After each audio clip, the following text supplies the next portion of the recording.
Sa ating pagkakatingin dito, siguro ang pagkukulang ng isang tao, hindi naman ito agad-agad magre-reflect ng kakulangan ng ginagawa ng pamahalaan para maiangat ang level ng ating edukasyon.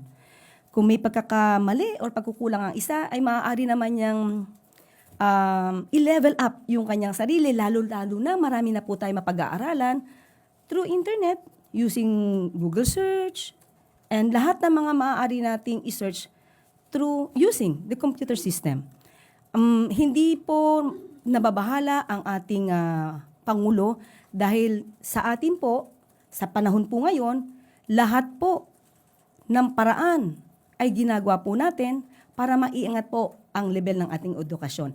Ang isa nga po rito ay ang ating binanggit kanina, na dahil po malamang ang isa sa mga dahilan kung bakit meron tayong record na medyo mahina sa math at sa reading comprehension.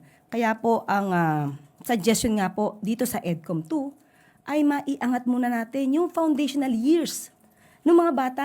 Kaya po naglaan na po ng pondo ang Pangulo para po magkaroon na po ng mga centers, no, para sa mga kabataan, lalo na po sa foundational years. Kaya po yan yung pinaglalaanan ngayon ng pondo ng Pangulo.